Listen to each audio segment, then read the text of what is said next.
Yo, what's up guys, welcome back to another video. This is a reaction to the worst crash that never happened. I think in the thumbnail it said it happened in 2021 or 2017, recently.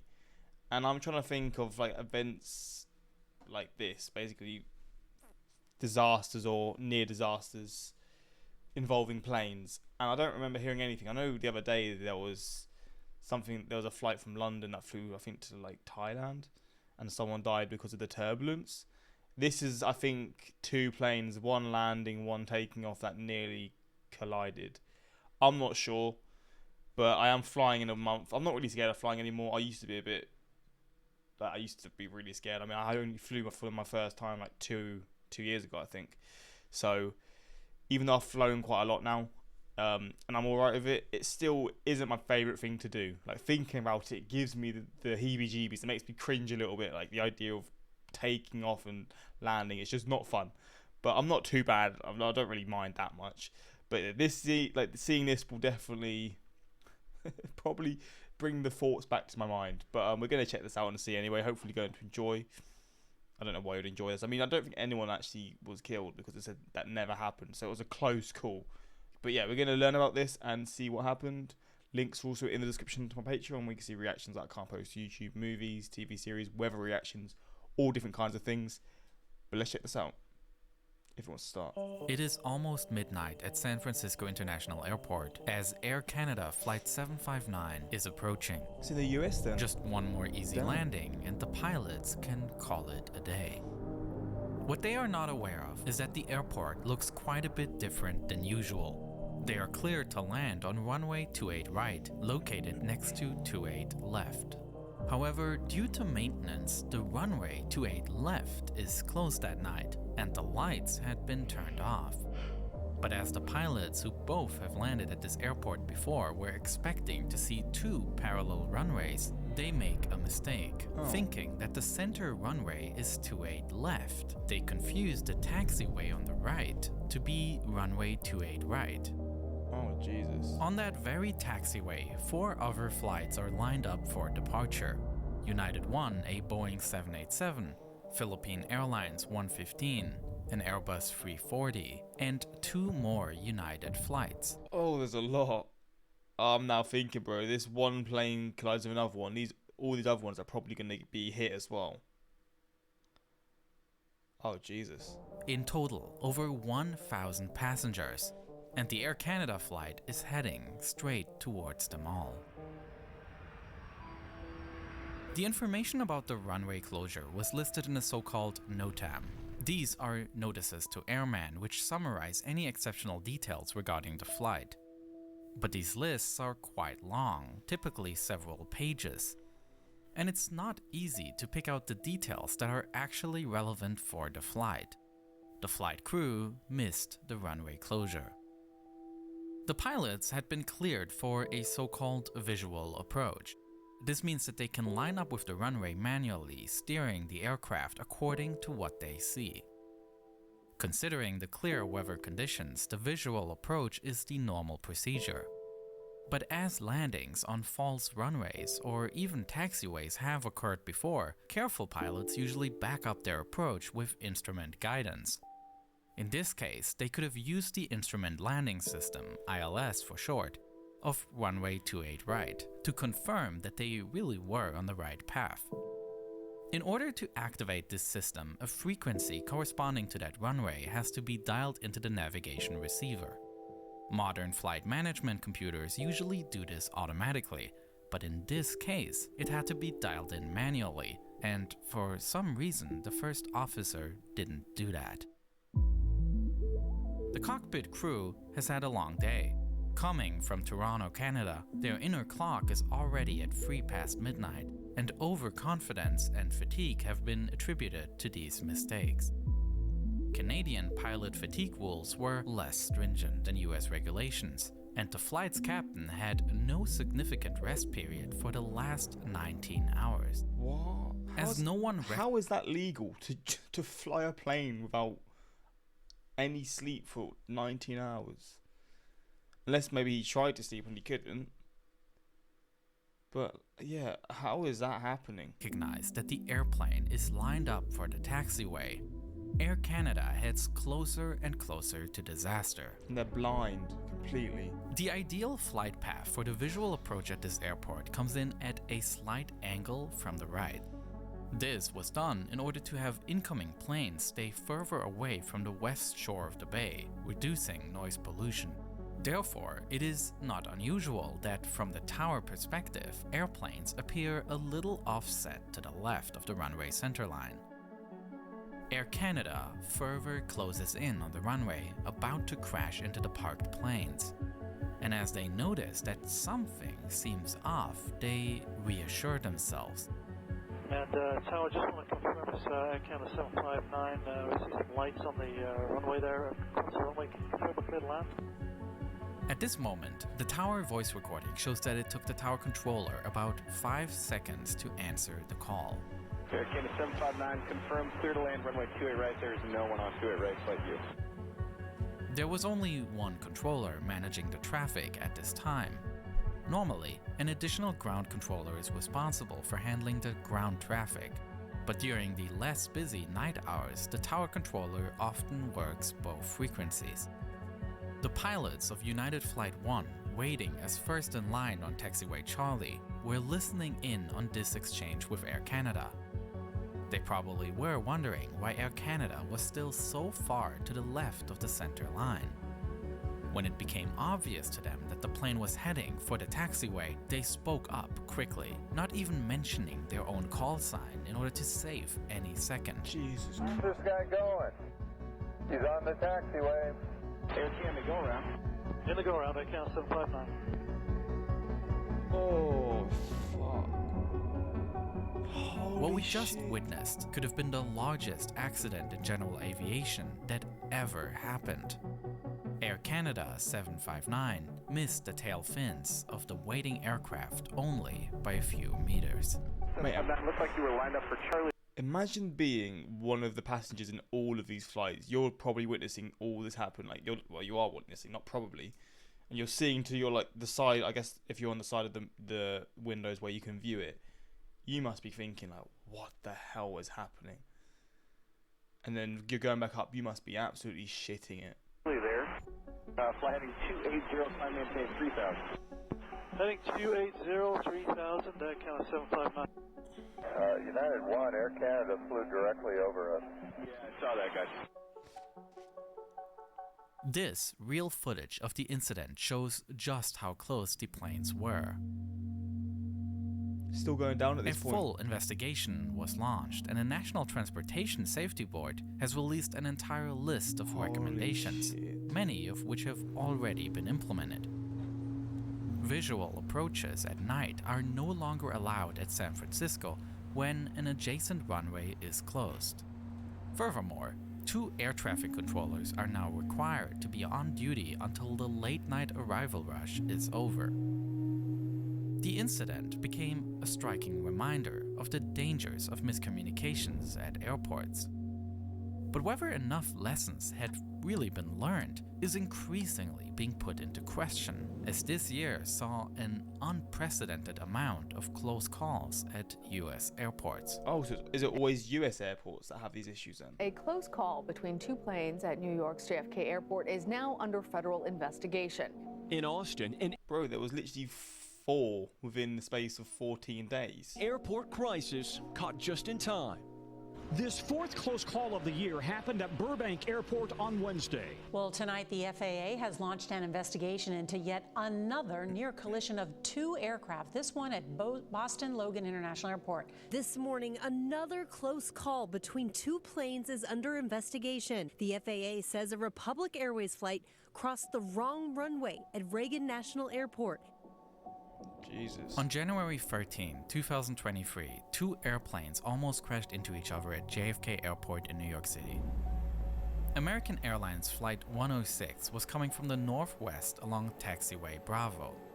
To get to the departure end of runway 4 left, where they were going to take off, they were told to taxi along Bravo and then turn onto Kilo. 670 Kennedy's right on there, slow left, taxi left, Bravo, sure Kilo.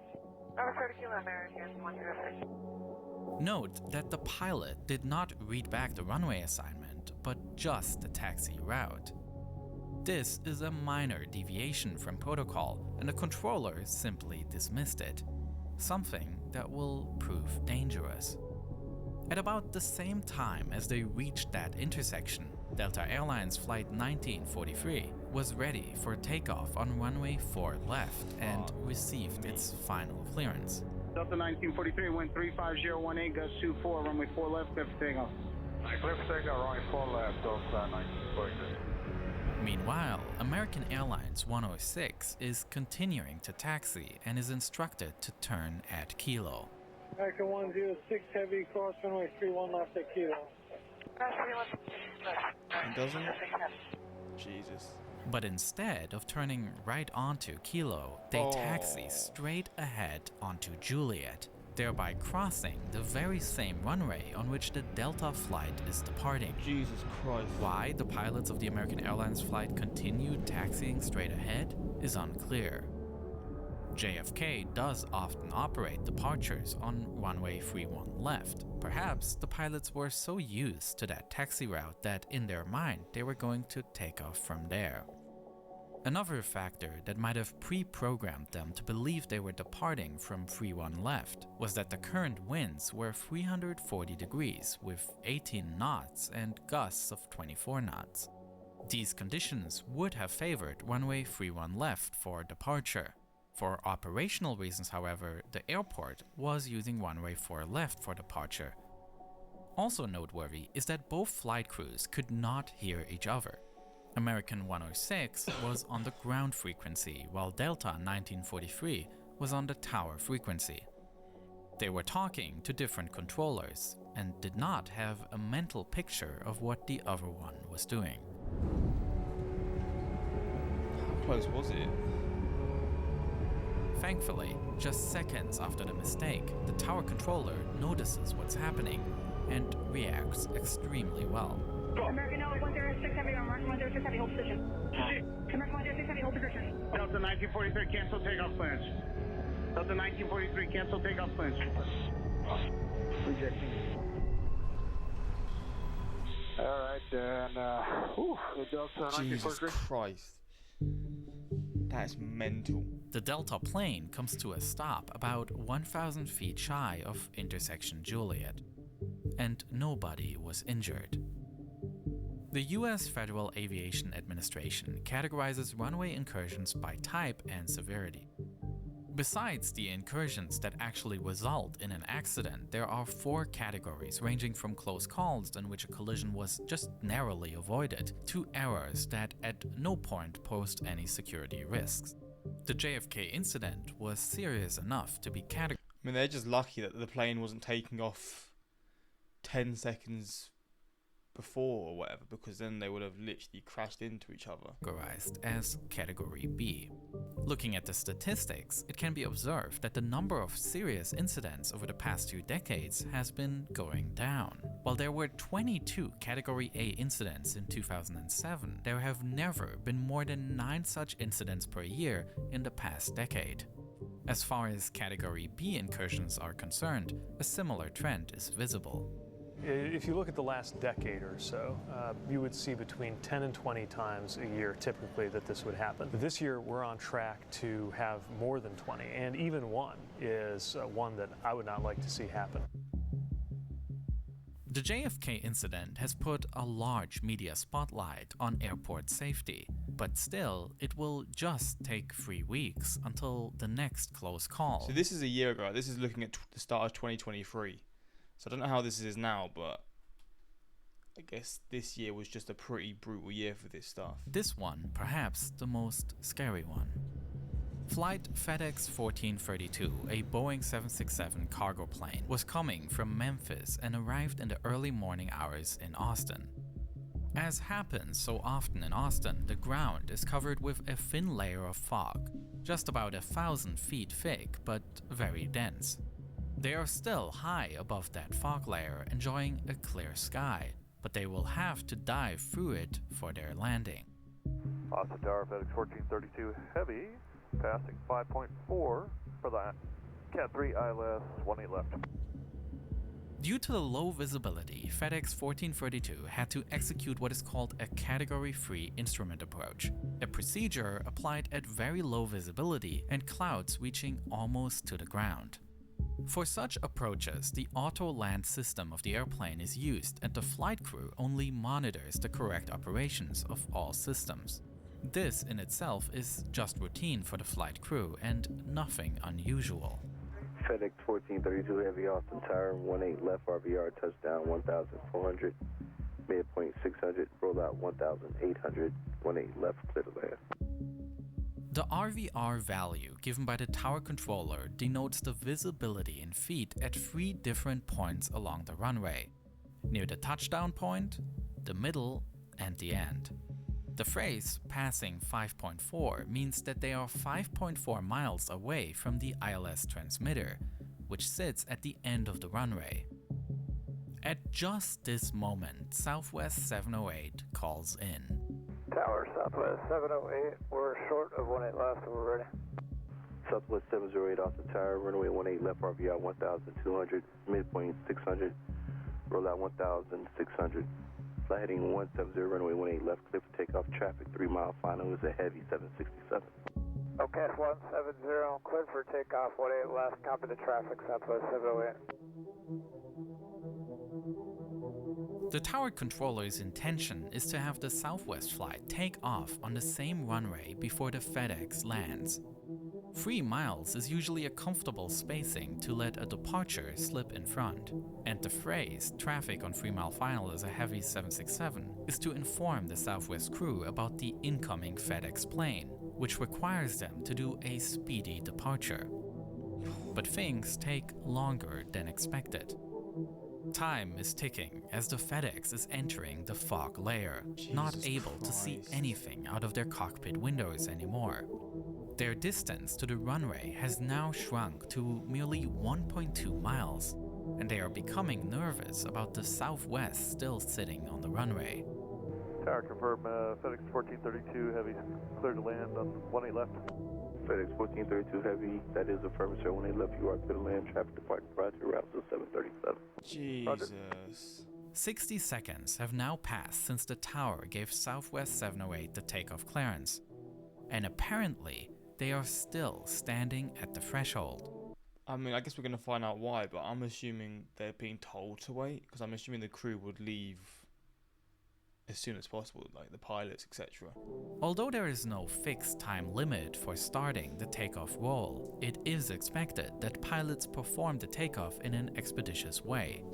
Southwest 708, confirm on the roll. Rolling now.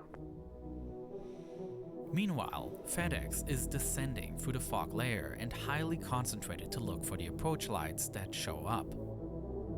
At about 150 feet above the ground, the fog clears up a bit and they can make out the lights of Southwest 708 still on the runway, rolling but yet very slow. They immediately initiate a go-around and they address the Southwest crew directly. Southwest aboard. Fair enough. FedEx is on the go. Southwest 708, roger, you can turn right when able. The tower's transmission is the result of a misunderstanding, as he assumed the abort message had come from Southwest, which was informing them about so it's still going to go up. I thought this one was going to slow down as well. Boarding their takeoff run. Negative. The Southwest crew, however, was probably already beyond their V1 speed, and rejecting the takeoff would have been dangerous. As they were busy, they simply answered negative. This exchange shows just how confusing things can get very quickly. Okay, I don't think they got close here. I thought the one that just took off was gonna get close to hitting the FedEx plane. Both planes come within 100 feet of each other, but the FedEx is able to outclimb the departing Southwest plane. That's horrifying, man. Jesus Christ. Normally, one aircraft is not allowed to give instructions to another. The fact that the FedEx crew did shows the severity of the situation. After the tower controller got things sorted out, he takes active control again and gives instructions to both airplanes that keep them separated. 1432, Climb maintain 3000, when able you can turn left heading 080. With turn to 080 3000, FedEx 1432 Heavy. Southwest 70, you can turn left heading 170. 170, South 79. Two airplanes should never come this close in such a situation. At the same time, the sequence of events also shows that several procedures did work in avoiding a collision. I mean, yeah, if you get to this situation and they manage to avoid it getting worse, then that's the best outcome. At the end of the day, I guess, I mean, this is a very stressful job. I'm not going to sit here and pretend that I wouldn't be stressed doing this job. It's got to be one of the hardest jobs to do, really. I mean, maybe in terms of like under pressure, you're like having to take off as quick as possible. You're under like a time frame, but then the actual like the people in the towers that like, I guess, telling you, like explaining to you what to do, it's got to be stressful all around. But damn, this was a silly situation, man. Whether by directly seeing the Southwest on the runway or a warning of the TCAS system, the FedEx crew took timely action to stay separated from the other aircraft. This 1432 Heavy, Roger, sir. You have our apologies. We appreciate your professionalism. Thank you. Was it a wise decision to let Southwest go in front of FedEx while they were on a 3-mile final? In hindsight, the answer is probably no. Particularly not at a time of very low traffic, where a short 2-minute delay for Southwest 708 would have taken all the stress and risk out of the situation. On the other hand, Southwest pilots are known for their proficiency and expeditious takeoffs. Thousands of other times, such a takeoff clearance has already worked just fine. When it comes to the ultimate question of responsibility, the full NTSB investigation will decide about that. Since the beginning of the year, 8 cases of one-way incidents have been reported, 3 of which have already been classified as Category B. At what point it is no longer a statistically plausible accumulation, but a serious problem, is difficult to say. At least to some degree, the current media attention is highlighting something that has always happened. All of this is to prevent a repeat of history. If you look at a list of the deadliest aviation accidents that... I don't want to be saying this. See, I have heard of the Tenerife one. This is the most famous one. I mean, the most well-known one. I can't sit here and pretend I know exactly what happened, but wasn't it 2 planes taking off or something like that? God, looking at this stuff makes me cringe, man. Like, these are just not what you want to see. Japan. I mean, what happened in Japan recently when the plane was like it was set alight, but then no one, like, luckily no one was injured from it. I guess it was like a gas spill or something. And the most recent one is 2003 in Iran. You got 2 in the US, 79 and 2001. But yeah, the Tenerife one is the one that I do know about a bit. I don't know the in-depth details. Maybe I have to look that out, like do a reaction to that or something. But yeah, ever happened. The number one spot isn't a high altitude crash, but rather 2 planes colliding on the runway. Here we go. This accident occurred in 1977 between a KLM and a Pan American flight. Both planes were 747s, at the time the largest passenger plane in the world. In the cockpit of the KLM sits one of the airline's most experienced pilots, who even appears in the company's advertising. Jesus. The weather had deteriorated massively, and the 2 planes did not see each other, nor could the tower controllers see the aircraft. While the Pan Am is taxiing down the runway, the KLM is lining up for their departure. And with the pilot under the wrong assumption that the runway is clear, they start rolling. Fuck. Directly into it. How it came this far is a fascinating story, which is why I have produced another full-length video about this crash, creating detailed models and mapping out where exactly things went wrong. God, they caught me by the balls here. I thought we were going to get a little overview of this. I mean, I probably will check this out, although I think it's probably on here, right? It is. God damn it. I mean, I'm assuming there's other channels that have this stuff, but god damn, that's like a proper what's it called? What's it called when you... What are they called? It's a proper, like... Oh my god, I forgot what the name is. Cliffhanger. There we go. Bang, bang. Cliffhanger, mate. You've properly gripped me there. I want to see this now. I might have to pay for this to view this myself. But actually, this was a year ago, so maybe they posted the video since. I don't know. Yeah, we'll see. But hopefully you enjoyed this reaction, or you find this interesting. It's insane how well trained these pilots and air traffic control are to avoid some of these. All of them seemed inevitable that a crash would happen.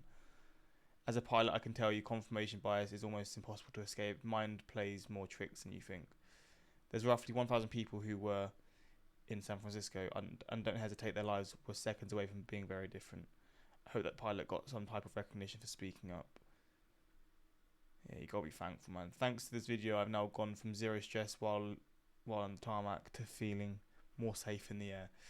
But yeah, there we go. Let me know your thoughts on this, and that's pretty much it. Until next time. Actually, let me know if you've had any experiences in a plane yourself. Or you've had experiences. What's the worst experience you've had? Whether it's just a little bit of turbulence, or I guess having a close call. The chances of one of you having that possibility are quite low. But yeah, let me know in the comments. Maybe you've been on a plane where an engine's failed or something like that. Yeah, for me, I've actually not had anything, to be fair. I've been quite lucky so far.